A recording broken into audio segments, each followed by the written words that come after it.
Bonjour René Frégosi. Bonjour. Bienvenue dans Politique sous influence. Vous êtes philosophe, politologue, vous avez notamment écrit un livre au titre provocateur qui dit beaucoup de votre liberté de ton et de réflexion, peut-être aussi beaucoup de votre discernement. Pourquoi je n'ai pas fait carrière au Parti Socialiste? Alors vous savez, moi je suis pas catholique, mais si j'étais catholique, beaucoup vous serez pardonné, je vous donnerai l'absolution. On va parler avec vous plus sérieusement du soldat Abad, du déchaînement d'une espèce de meute, ce que Madame Alonso aurait appelé elle-même des chiennes de garde, du nom de son association, contre ce ministre fraîchement nommé au gouvernement. Mais avant cela, je voulais demander à notre spécialiste des réseaux, Véronique Reissoult, la présidente et fondatrice de Backbone Consulting, ce qu'elle pense de la gestion de crise du gouvernement pour sauver le soldat Abad et même de la réaction des réseaux à ce sujet. Alors on va dire que ça a déchaîné évidemment les réseaux sociaux dans les premiers jours. La communication du gouvernement était plutôt juste parce qu'ils ont commencé par ce qui n'est pas négociable, qui est la parole des femmes doit être préservée, doit être accompagnée. Après, ils sont partis sur un sujet qui est, pour préserver ce sujet, c'est la justice qui doit aider. Le cadre de la justice est indispensable et nécessaire. On va dire que globalement, leur communication était plutôt juste, d'autant que en parallèle, Monsieur Abad lui-même s'est expliqué, est revenu sur la réalité de son handicap, donc ça a créé quelque chose de plus complexe. Ça a permis de regarder la situation avec un peu plus de recul. Finalement, le seul faute de quart, si on peut dire ça ainsi dans cette communication, c'est le fait qu'ils aient nié être au courant, alors que de fait, ils l'étaient. Il y avait eu 2 plaintes sans suite. Qui datait d'il y a quelque temps, qui n'empêchait pas en soi une nomination au gouvernement. Et donc, bon. Et les premières phrases prononcées par Madame Borne, je ne mentirai pas aux Français. Ouais, donc c'est le seul point où on peut se dire que voilà, dans la précipitation, il y a eu quelques erreurs, sachant que c'était pas forcément elle. D'ailleurs, c'était Matignon en soi qui a donné cette information. Ils sont revenus dessus d'ailleurs en disant non, on était au courant pour les 2 plaintes. Par contre, ils n'étaient pas au courant du témoignage qui a été partagé par Mediapart le soir même de la nomination. Et là, c'est un autre sujet. Effectivement, ils n'étaient pas au courant. Et le renvoi sur la notion de justice était intéressant parce que finalement, tous ces sujets sont très complexes. Personne ne dit qu'il ne faut pas faire attention à la parole des femmes, bien évidemment, et des victimes globalement. Mais c'est un sujet difficile, compliqué, et on l'a vu d'ailleurs tout au long de cette polémique et de ce sujet. C'est relativement compliqué de comprendre ce qui peut se passer entre 2 êtres humains. C'est relativement compliqué de comprendre jusqu'où il y avait, on va dire, des messages qui étaient plus que déplacés. Mais effectivement, le sujet du handicap de Monsieur Abad a fait que même sur les réseaux sociaux, là depuis jeudi, le sujet est moins commenté. On commente toujours les sujets de harcèlement, on commente bien évidemment le fait qu'il n'est pas question qu'un homme puisse forcer une femme, ou même globalement qu'un homme puisse forcer qui que ce soit, mais ce handicap met en perspective une situation qui est beaucoup plus complexe, et là pour le coup c'est la justice qui doit trancher parce qu'ils ont les moyens de poser des questions, d'enquêter, et puis c'est leur rôle de trancher et de protéger les citoyens. Pour vous, René Frégosi, cette attaque contre Damien Abad n'était pas simplement un coup bas assez classique en politique? Comme par hasard, l'attaque vient au lendemain de sa nomination. Oui, bien sûr, c'est ça qui est choquant. En fait, c'est toute cette parole qui se libère, entre guillemets, à des moments bien précis, au moment le plus opportun ou inopportun, ça dépend de quel côté on se place. Effectivement, c'est cette instrumentalisation, en fait, de ces plaintes qui ont été déposées ou qui ne l'ont pas été, qui ont été déboutées ou pas.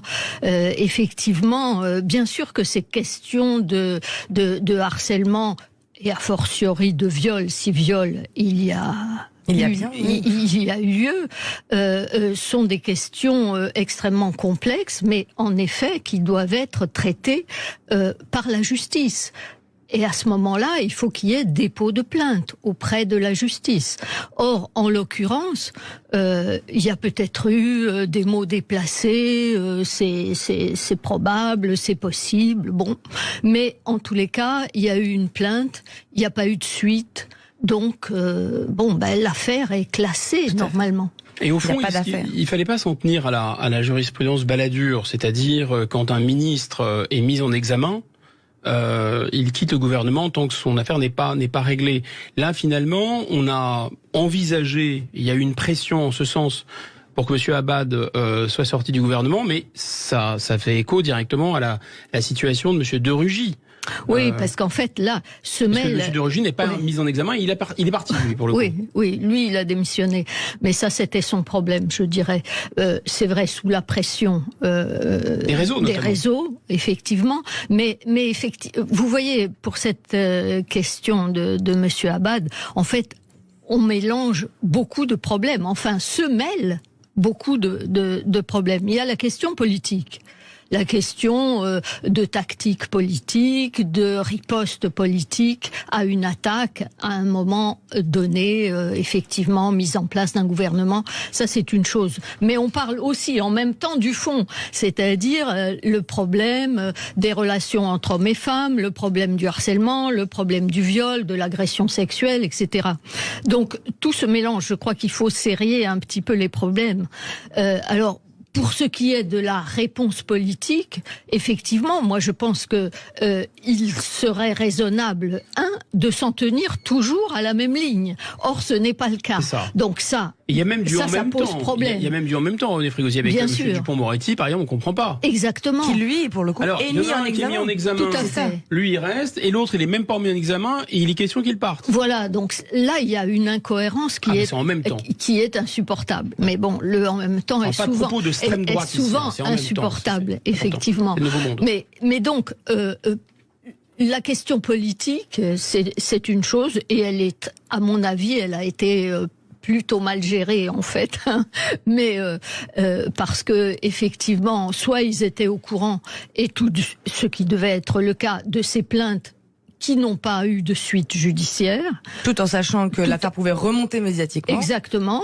Et à ce moment-là, s'ils étaient au courant, ils auraient dû réagir tout de suite en disant « Mais oui, mais c'est une affaire classée et nous, notre ligne, c'est quand il n'y a pas d'affaire en cours, quand il n'y a pas de condamnation, il n'y a pas d'affaire. Et donc, voilà, et on le défend, etc. » Mais moi, ce qui me choque aussi, c'est cette façon de dire « Il faut prendre en compte la parole des femmes ». Qu'est-ce que ça veut dire ? En fait, ce qu'on entend généralement, c'est ce qu'ont promu les néo-féministes, c'est-à-dire qu'une femme qui parle, elle a forcément raison, elle dit forcément la vérité, et elle est donc victime a priori.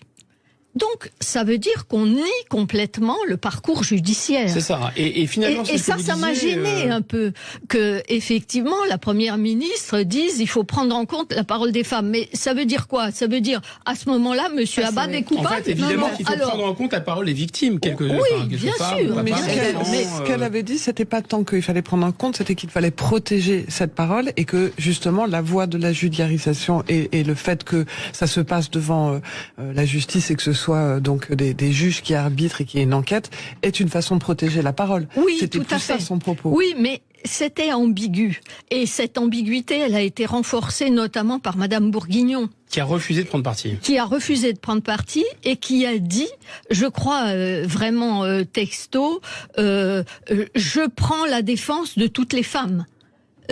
Qu'elles soient menteuses ou pas, non. Il y a des femmes qui mentent, il y a des femmes qui sont des criminels, il y a des femmes qui sont tout. Parce qu'on peut être tout et on n'est pas forcément victime. On peut se demander si si on a raison gardée ou si force est restée à la loi et à la justice, ou si c'est parce qu'il y a eu une espèce de victimisation contre une autre victimisation, la victimisation des femmes et, comme vous le disiez, la victimisation des personnes handicapées. Alors, peut-on encore aborder avec nuance sur les réseaux sociaux ces sujets, notamment relatifs aux violences morales et physiques subies par les femmes dans notre société, ou est-ce que le tribunal du net n'est pas depuis MeToo déjà un tribunal qui tranche à l'avance ? On en parle avec une femme qui est avant tout une philosophe éclairée, éclairante, avec vous, René Frégosi, et avec vous, mesdames aussi. C'est sur Sud Radio, tout de suite après. Dans un instant, retour de Sud Radio Politique sous influence. Sud Radio Politique sous influence, 11h midi, Guillaume Bigot, Juliette Brias. Alors, autant il y a l'affaire Abad, autant il y a aussi une synchronicité assez étrange, assez curieuse, et peut-être qu'il n'y a pas du hasard, de toutes ces affaires qui font droit justement aussi à la parole des femmes victimes. L'affaire PPDA, l'affaire Il y a Tahabouafs. De l'autre côté de l'Atlantique, on a quand même Johnny Depp et Amber Heard. Exactement. Donc ces affaires arrivent en même temps. On aura les résultats du procès d'ailleurs en courant de semaine prochaine. Là, les derniers plaidoiries sont terminés. Signe des temps ou pas, on va se poser la question. Mais autant on ne peut que se féliciter que la société, les sociétés écoutent davantage la souffrance des femmes et que celles-ci puissent s'exprimer aussi facilement et beaucoup plus facilement qu'avant. Autant dès qu'on prononce le terme, par exemple, violence faite aux femmes, on a l'impression qu'on prononce une formule incantatoire magique qui fait que tout ce que vous allez dire après, c'est comme si vous alliez marcher sur un fétiche dans une tribu en Nouvelle-Guinée. Donc faire très très très très attention. Donc je vous pose la question, René Frégosi, parce que vous avez vécu un autre féminisme dans une autre génération, et on entend aujourd'hui dire que la parole était verrouillée. Mais vous qui avez appartenu au MLF des années 80, est-ce que vraiment les femmes d'alors se laissaient marcher sur les pieds? Des années 70. Moi, à 16 ans, j'étais au MLF. J'ai participé d'ailleurs à cette grande manifestation en novembre 71 pour la légalisation de l'IVG. Et donc j'étais jeune, mais déjà féministe, et je n'ai rien renié de nos combats. On s'amusait beaucoup, effectivement, on se moquait beaucoup des hommes, on avait des chansons très anti-hommes, mais tout ça était vraiment dans beaucoup de joie, beaucoup de gaieté, et surtout dans un esprit de libération sexuelle. Or, aujourd'hui, ce qui me frappe avec ce que moi j'appelle... On n'a jamais été aussi libre. Les néo-féministes, mais en fait... C'est un côté puritain. Elles sont, exactement. Et on n'est vraiment plus dans cette atmosphère libertaire. On est soit absolument anti-homme, soit anti-sexe, soit strictement monogamique. Mais on est vraiment dans du politiquement correct, quelle que soit la ligne, et on n'est plus du tout dans cette liberté de penser, dans cette libre disposition de son corps, dans cette légèreté des années 70. Bon, donc évidemment, je parle avec nostalgie, mais je pense que justement, ces jeunes femmes, parce que aujourd'hui, non, pas du tout. Les psychologues décrivent très bien ces phénomènes de sidération, le fait que les victimes n'arrivent pas à formuler tellement elles sont traumatisées. Qu'il y ait eu des agressions sexuelles, des viols, du harcèlement, mais est-ce que la parole bien sûr. Et nous avons lutté contre, effectivement, et surtout, on avait un grand combat qui était le combat des femmes battues.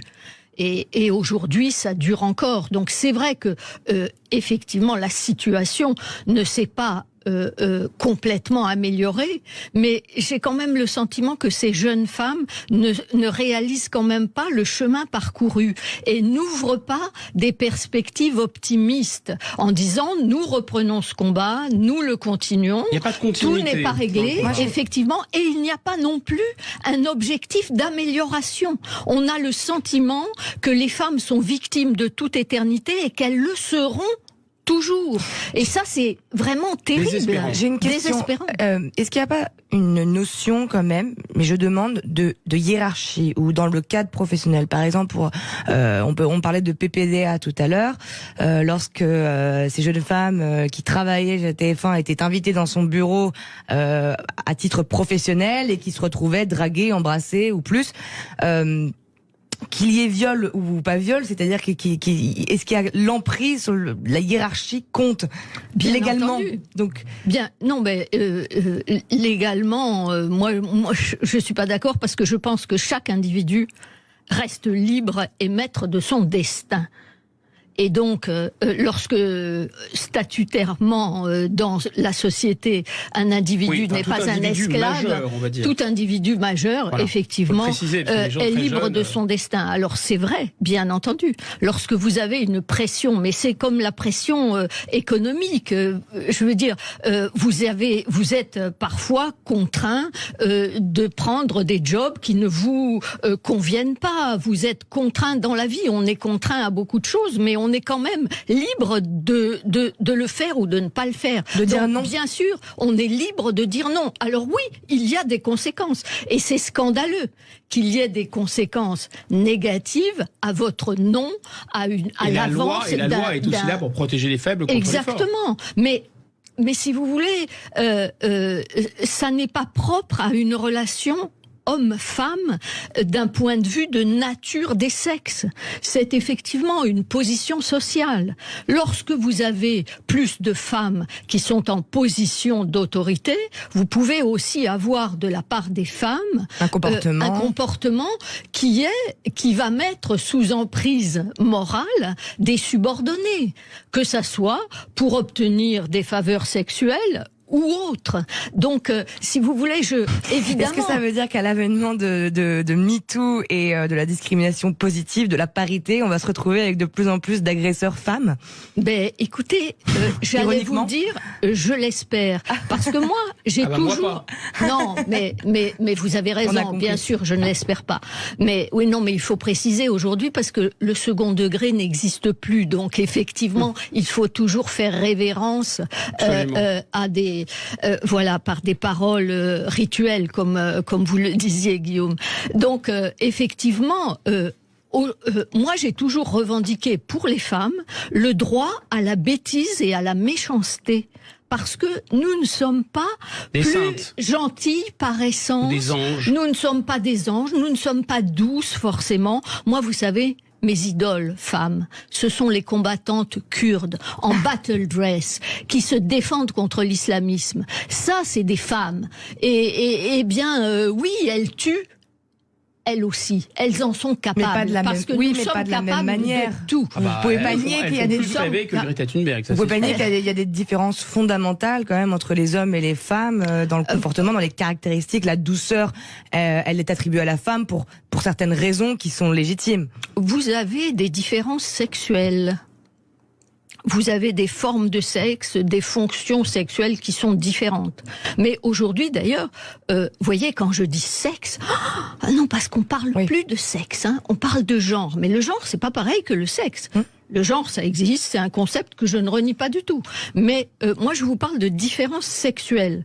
Or, aujourd'hui aussi, on nie même les différences sexuelles. Enfin, on est vraiment dans un monde de fou, de perte de sens, et où les mots n'ont plus de sens. Mais ce que vous nous disiez, pardon de vous interrompre, mais René Frégosi, c'est que dans le combat féministe que vous avez connu, il y avait l'idée de défendre le féminin en tant que féminin, dans un monde où il y avait du féminin et du masculin, et il y avait pas, et ça se faisait de manière assez festive et de manière assez, on va dire, parce que quand on se libère, en général, on est joyeux. Et là, vous nous dites que finalement, il y a une volonté un peu puritaine d'indiscrimination sexuelle, et en plus de vengeance. Non, mais c'est-à-dire, c'est très complexe, parce qu'en fait, au contraire, vous avez, si vous voulez, le droit à la différence.